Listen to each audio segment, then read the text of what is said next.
In most national societies, volunteers are trained in first aid so that they can bring life-saving assistance to people injured in a disaster.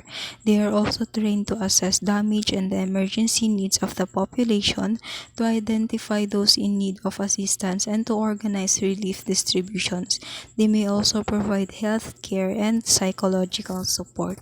So this is explanatory na, so let's proceed to next slide. So in about 80% of cases, national societies respond to a disaster at the local or national level without the need for regional or international support. However, whatever the size and level, the national society's response is governed by the same principles and policies. So, ang layunin ng Red Cross, Red Crescent movement ay para magbigay ng tulong without discrimination sa mga biktima ng mga sakuna.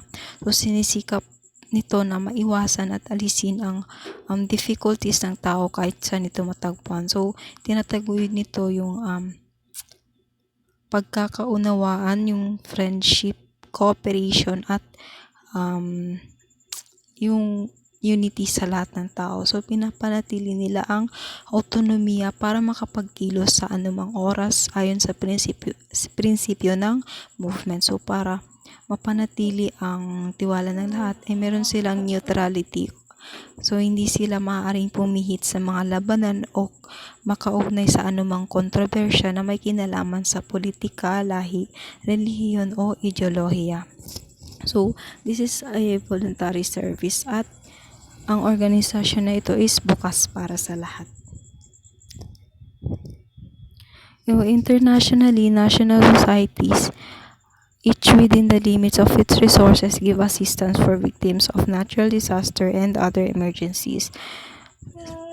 Such assistance in the form of services and personnel, of material, financial, and moral support is given through the National Society of the country concerned by the disaster and the International Federation. So, ang International Red Cross and Red Crescent Movement ay isang samahan na may equal na katayuan at ibinabahagi nito ang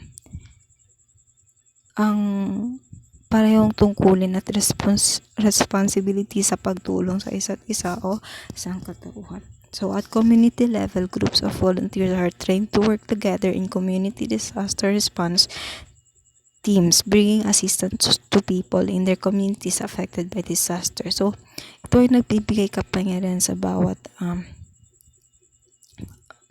for instance, barangay na maging handa sa pagtugon sa anumang uri ng sakuna. So, ang Red Cross 143 na tinatawag is naglalayong magkaroon ng 44 volunteers sa isang barangay, isang pinuno, at 43 kasapi na siyang magsisilbing mata, tenga, kamay, at paa ng Red Cross sa bawat komunidad.